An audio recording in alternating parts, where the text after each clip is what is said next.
Question number 12 देखो, question number 12 बहुत ही easy question है, सिर्फ एक चीज मिसिंग है यहाँ से, ध्यान से पढ़ना। आप क्या कह रहा है, निम्नलिखित सूचनाओं से अगस्त माह का एक विवरण पत्र बनाइए, statement of cost, cost sheet आपको बनानी है, जिसमें निर्मित माल की लागत मतलब फिनिश गुड्स की लागत और बिक्री की लागत और अर्जित लाभ प्रदर्शित करना है, यानी कि आपको कॉस्ट शीट बनानी है और जो हम सारी चीजें कैलकुलेट करते हैं वो करना है आपको। अगस्त 1 और अगस्त 31 यानी एक महीने का डिटेल आपको दे रखी है। 1 अगस्त की जो डिटेल है वो ओपनिंग हो जाएगी, 31 अगस्त वाली जो डिटेल है वो क्लोजिंग हो जाएगी, ठीक है।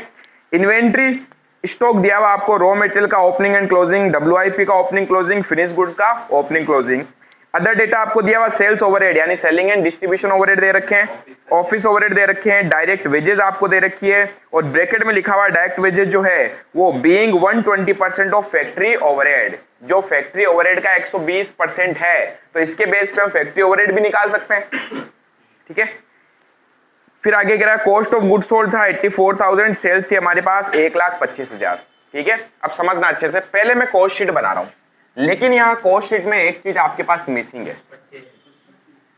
तो अगर मैं यहाँ पर कॉस्ट शीट बनाऊं तो हमें क्या क्या चीज चाहिए, सबसे पहले तो कॉस्ट शीट, इसमें हमें सबसे पहले चाहिए डायरेक्ट मटेरियल कंज्यूम, ठीक है, जिसका फॉर्मूला होता है opening stock add purchase less closing stock. Opening stock दिया हुआ है, क्लोजिंग स्टॉक दिया हुआ, परचेज गायब है, नहीं पता, हमने कहा छोड़ दो, अभी कैलकुलेट करते हैं। फिर नेक्स्ट आइए, आगे क्या है, क्या आता है, डायरेक्ट लेबर।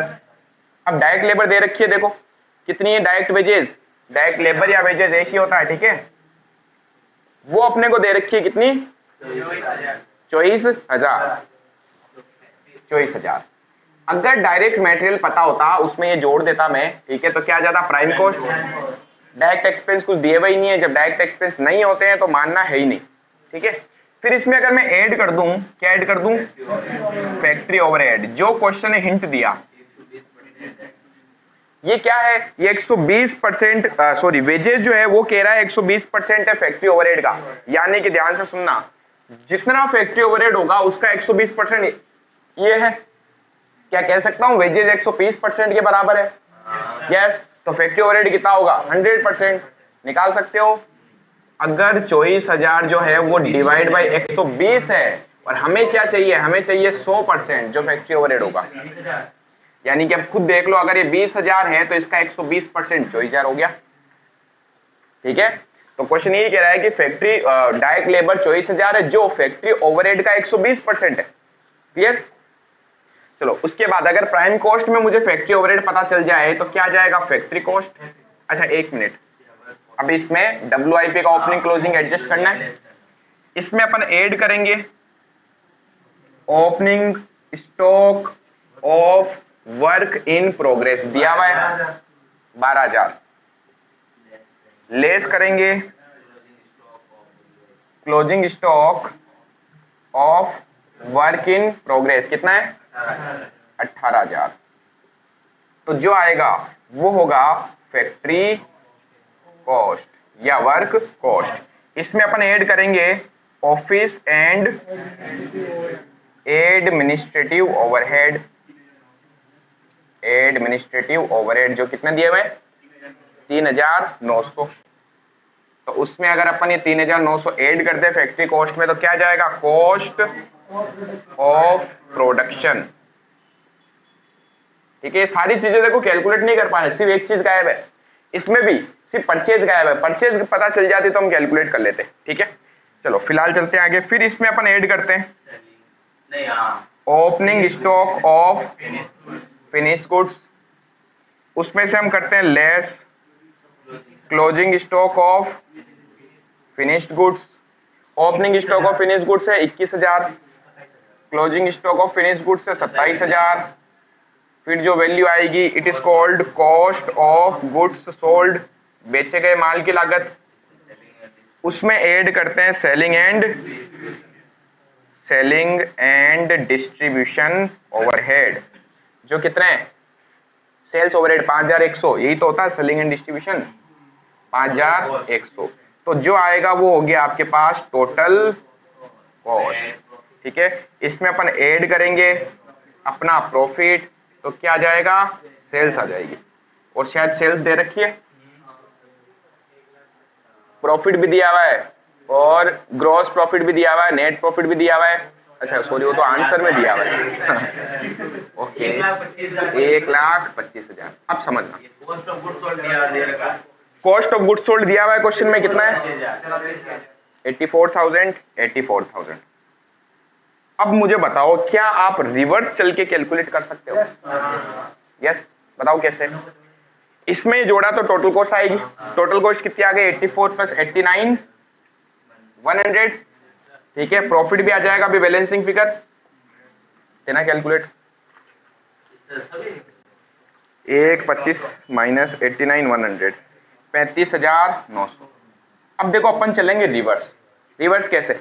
जो चीज जोड़नी थी वो घटाओ, जो चीज घटानी थी वो जोड़ो। ठीक है, यहां से अगर मैं चलूंगा तो यहां से आता हूं तो जोड़ना है तो जोड़ो, घटाना है घटाओ, लेकिन उल्टा चलता हूं तो जो चीज घटानी है उसको जोड़ो, जो चीज जोड़नी है उसको घटाओ, रिवर्स चलते जाओ। ठीक है, अब समझना, यहां तक मुझे सब पता है। इसमें ये जोड़ूंगा, ये घटाऊंगा तो ये आएगा। समझ में आ रहा है? क्योंकि इसमें ये जोड़ूंगा ये घटाऊंगा तो ये आएगा। क्लियर है पॉइंट? देखो दो ऑप्शन है, या तो ऐसे कर लो, नहीं तो फिर मुझे इसके लिए एक अलग से वर्किंग नोट बनाना पड़ जाएगा। यही बेटर है, एक स्टेटमेंट में हो जाएगा हमारा सारा काम। ठीक है, तो अब देखो 84 प्लस 27,000 माइनस 21,000 या है 90,000। अब आप चाहो तो 90 में जोड़ के घटाओगे ना तो यही आएगा। समझ रहे हो? फिर रिवर्स चलते हैं, 90 में ये क्या करेंगे घटाएंगे, 90,000 माइनस 3,900 तो 86,100। समझ रहे हो? अब इसमें ये जोड़ो तो 90,000 ही तो आ रहा है। समझ रहे हो? रिवर्स चल रहा है। इसमें ये जोड़ना है, ये दोनों घटाने, 86 प्लस 18,000 माइनस 12,000 माइनस 20,000 तो 72,100 क्या आया प्राइम कॉस्ट। इसमें माइनस कर दो तो क्या आ जाएगा material consume 48,100।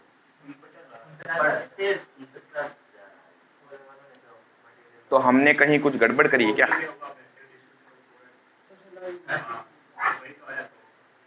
Cost of good sold कितना आया था निकम्मो? वो 49,000 आपको दे रखी purchase, cost of material consume नहीं है। तो फिर ये क्या आया? ये तो मटेरियल कंज्यूम आया। अब परचेज तो हम निकालेंगे ना, तो अगर परचेज निकालनी तो परचेज का फॉर्मूला कैसे? देखो कॉस्ट ऑफ मटेरियल कंज्यूम, इसका फॉर्मूला क्या होता है? बराबर opening stock of raw material plus purchase of raw material minus closing stock of raw material. अब कॉस्ट ऑफ मटेरियल कंज्यूम पता चल गया 48,100, इसको रखो सीधा 48,100 बराबर opening stock of raw material दिया हुआ ये कितना है 12,000 प्लस परचेज तो पता लगानी है अपने को माइनस 12,500 12,900। बस परचेज को ये रहने दो, दोनों वैल्यू को इधर ले आओ 48,100 12,000 को इधर लाएंगे माइनस के 12,000, इसको लाएंगे प्लस के 12,900 बराबर परचेज। ये आएगा आपके पास 49,000 बराबर परचेज। बस कॉस्ट शीट भी बन गई, परचेज भी कैलकुलेट हो गया। छापो, अच्छा क्वेश्चन है। इसमें ये वाला जो प्रॉफिट आता है ये होता है नेट प्रॉफिट, ये जो अपन निकालते हैं सारे खर्चे लेस होने के बाद में। लेकिन अगर मैं सेलिंग वाला खर्चा लेस करे बिना प्रॉफिट कैलकुलेट करूं तो उसको हम बोलते हैं ग्रॉस प्रॉफिट। तो हम ग्रॉस प्रॉफिट का एक फॉर्मूला बना सकते हैं, बताओ क्या? Sales minus cost of goods sold. समझ गए? तो क्या आ जाएगा ग्रॉस प्रॉफिट। ग्रॉस प्रॉफिट जो होता है उसमें सेलिंग एंड डिस्ट्रीब्यूशन का खर्चा इंक्लूड नहीं होता है। ठीक है, तो अगर मैं ग्रॉस प्रॉफिट का फॉर्मूला लिखूं, ग्रॉस प्रॉफिट बराबर यही फॉर्मूला आप 12th में इतनी बार पढ़ चुके हो, नेट सेल्स माइनस सीओजीएस नहीं पढ़ा, कॉस्ट ऑफ गुड्स सोल्ड, बेचे गए माल की लागत। तो ग्रॉस प्रॉफिट निकालना है बराबर सेल कितनी है 1,25,000 net sales minus cost of goods sold है 84,000 बराबर 41,000 41,000। ये आया ग्रॉस प्रॉफिट। और नेट प्रॉफिट बोले तो सेलिंग का खर्चा भी घटा देना, तो क्या जाएगा नेट प्रॉफिट जो है 35,900।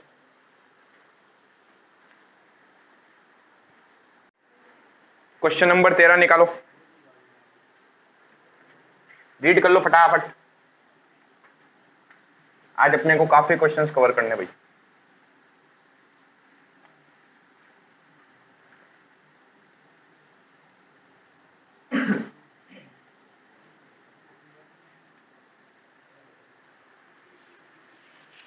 देखो क्या लिखा हुआ है, एक फैक्ट्री प्रमापित वस्तु का उत्पादन करती है, निम्नलिखित सूचनाओं के आधार पर आपको एक लागत पत्र तैयार करना है। कंज्यूमेबल मटेरियल दिया हुआ है, opening stock, closing stock, purchase. Consumable material का मतलब होता है जो मटेरियल हम कंज्यूम करेंगे, यानी कि रॉ मटेरियल, ठीक है। तो उसका opening stock, closing stock, purchase दे रखी है। फिर डायरेक्ट वेजेस दिया हुआ है, अदर डायरेक्ट एक्सपेंस दिए हुए हैं। डायरेक्ट एक्सपेंस किसका पार्ट होगा? प्राइम कॉस्ट का। वर्क ओवरहेड दिया हुआ 50% ऑफ प्राइम कॉस्ट, यानी प्राइम कॉस्ट का 50% होगा, निकाल लेंगे। Office expense 10% of work cost होगा, ठीक है। फिर विक्रय और वितरण व्यय 2 रुपए प्रति इकाई की आधार पर लगाना है, यानी सेलिंग एक्सपेंस कितना लगेगा? 2 रुपए पर यूनिट, जितना हम सेल करेंगे उस यूनिट के आधार पर। निर्मित माल का प्रारंभिक स्टॉक 1000 इकाइयों का, जिसका मूल्यांकन 16,000 पे किया गया, मतलब 1000 यूनिट का था, जो कितने की थी? 16,000 लागत पर। तो लागत 16,000 है, यूनिट कितनी है? 1000। नेक्स्ट, जबकि अंतिम स्टॉक 2000 इकाइयों का था। अब देखो अंतिम स्टॉक का इसने वैल्यूएशन नहीं दिया, वो आपको करना पड़ेगा। जब भी क्वेश्चन कुछ नहीं बोलता है तो फिनिश गुड्स का वैल्यूएशन हमेशा कॉस्ट ऑफ प्रोडक्शन के आधार पर होता है, याद रखना, कॉस्ट ऑफ प्रोडक्शन के आधार पर, ठीक है। इस वर्ष के दौरान 10,000 इकाइयों का उत्पादन किया गया था, यानी कि जो ऊपर खर्चा दिया हुआ है ना अपने को टोटल, वो 10,000 इकाइयों का दिया हुआ है। निर्माणाधीन कार्य का प्रारंभिक और अंतिम शेष नहीं है। निर्माणाधीन, वर्क इन प्रोग्रेस, उसका कोई भी ओपनिंग और क्लोजिंग स्टॉक हमें नहीं दिया हुआ है। बिक्री मूल्य पर 20% लाभ अर्जित करने हेतु बिक्री का मूल्य निर्धारण कीजिए। एग्जाम में आया हुआ क्वेश्चन है, अब समझना, इजी है, ज्यादा डिफिकल्ट नहीं है क्वेश्चन। तो सबसे पहले हम क्या करते हैं? डायरेक्ट मटेरियल, डायरेक्ट मटेरियल जिसमें निकलता है कंजम्पशन, डायरेक्ट मटेरियल कंज्यूम भी बोल सकते हैं अपन इसको। बताओ ओपनिंग स्टॉक कितना दिया हुआ है? 10,000। Add purchase 90,000 less closing stock 20,000, तो ये आ जाएगा 80,000।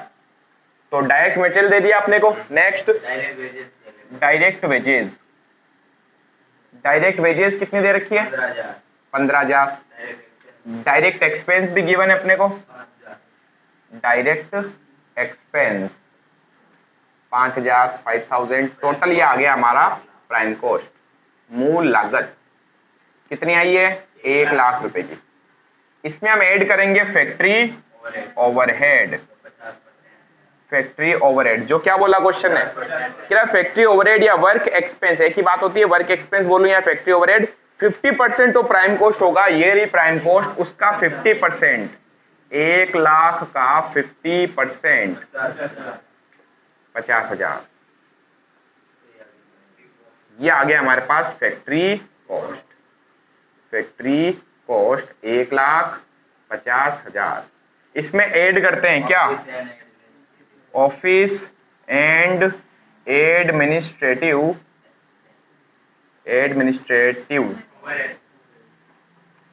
ओवरहेड, जो कितने हैं?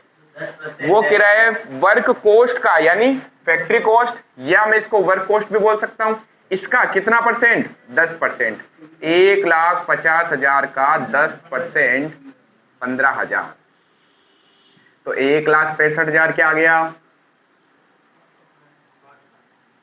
Cost of production. अब इसमें अपने को करना है क्या? Adjustment opening and closing stock of finish goods का, ठीक है। तो देखो opening stock of finish goods दिया हुआ है अपने को, add opening stock of finish goods, जो 1,000 यूनिट थी, लेकिन हमें यहाँ यूनिट थोड़ी लेनी होती है, यहाँ तो अमाउंट लेना होता है। 1,000 यूनिट की लागत कितनी थी? 16,000, तो लिख दो 16,000। अब लेस करना अपने को क्या? Closing stock of finish goods. Exam में ओपनिंग फिनिश गुड्स पूरा लिख के आना है, ऐसे मत लिखना। अब यहां यूनिट दे दी इसने 2,000 यूनिट, लेकिन उसका अमाउंट नहीं दिया, वो हमें कैलकुलेट करना पड़ेगा। किसके आधार पर? ओपनिंग या closing stock of finish goods की जो कैलकुलेशन होती है वो किसके आधार पर होती है? मनी जी, कॉस्ट ऑफ प्रोडक्शन। अब बताओ कैसे निकालूं? 1,65,000 का खर्चा आया कितनी इकाइयां बनाने में? 10,000 इकाइयां बनाने में। ये सारा खर्चा 10,000 यूनिट का ही तो था। हमने यूनिट कितनी प्रोड्यूस करी है? 10,000 डिवाइड बाई 10,000, तो 2,000 इकाइयों का खर्चा कितना आएगा? निकालो। 33,000 ज्यादा नहीं आ रहा है? 1,65,000 बट्टा 10,000 इंटू 2,000, यस 33,000। तो ये 33,000 क्या आया? Closing stock of finished goods. क्या जाएगा? Cost of goods sold. Cost of goods sold कितना?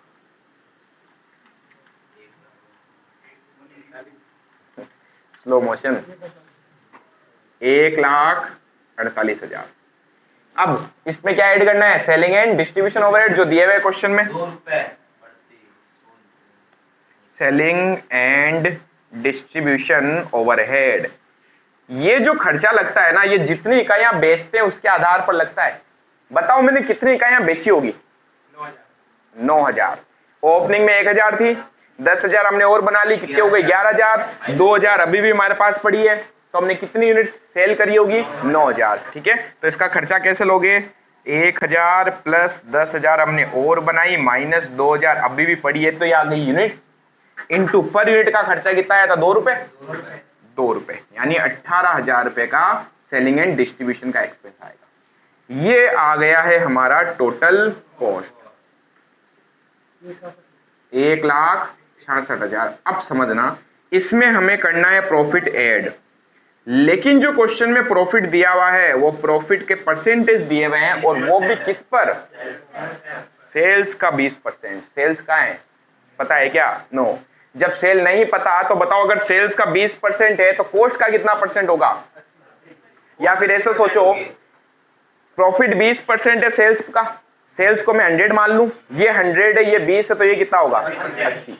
यानी कॉस्ट हमारी 80% के बराबर है, तो 20% भी निकाल सकते हैं और 100% भी निकाल सकते हैं। ठीक है, तो मैं इसको ऐसे लिख सकता हूं, 1,66,000 जो है वो 80% है, तो इंटू 20% क्या होगा? प्रॉफिट आ जाएगा। आप चाहो तो डायरेक्टली सेल्स निकाल सकते हो, डिवाइड बाई 80 मल्टीप्लाई 100, क्या जाएगा?